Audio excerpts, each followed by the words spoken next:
maybe a conclusion. And that is, you've got to go after the most important asset that Iran has, and that's its control or its ability to disrupt traffic on the Strait of Hormuz. So if you can go after that militarily, you take out the radars, the missile sites, the control centers, the harbors, the boats, the roads that let them replace these assets and so forth. You isolate that coastline from Iran's own ability to reinforce it. You've got something there that's got real leverage. The Iranians know this because that's why they've escalated.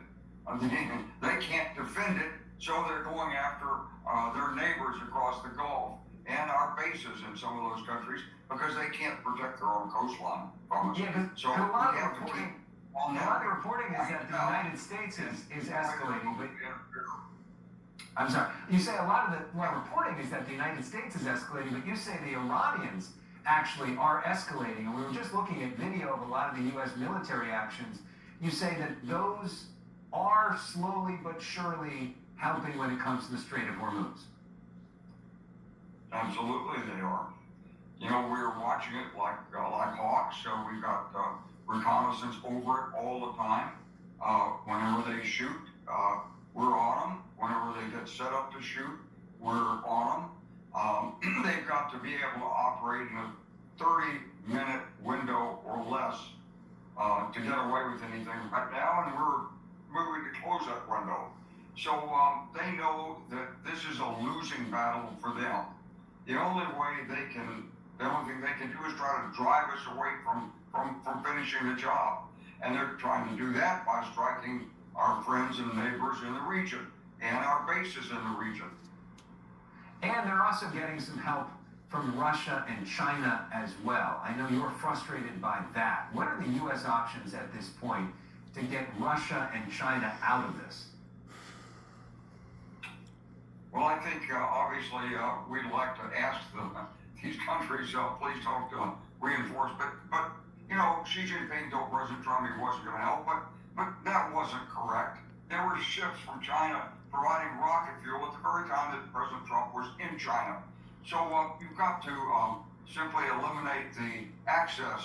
You do that by taking out the railroads, the bridges, the tunnels, the way that these countries move goods in and out. You also put an air embargo over Iran, so you don't let the Russians land high technology stuff at airfields in Iran.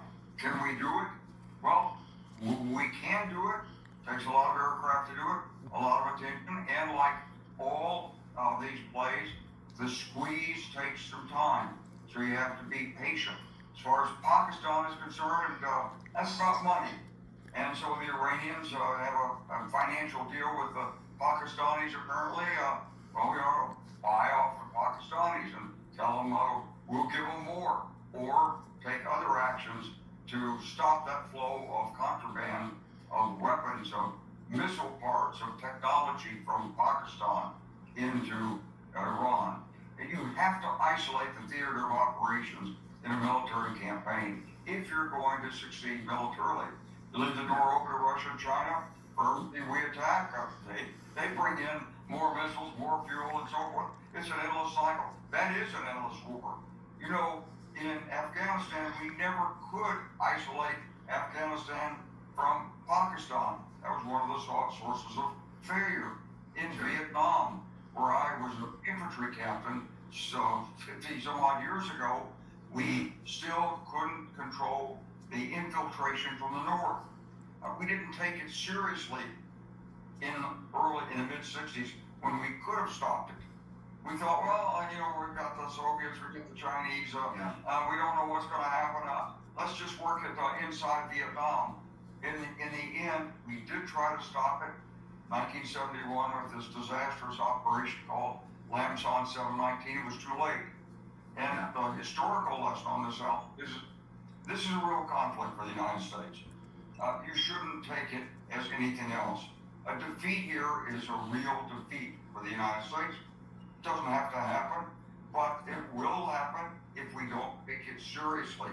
And that means isolating the theater of operation, getting a strategy, and staying with it. General Wesley Clark, who served the United States for 38 years in military uniform and A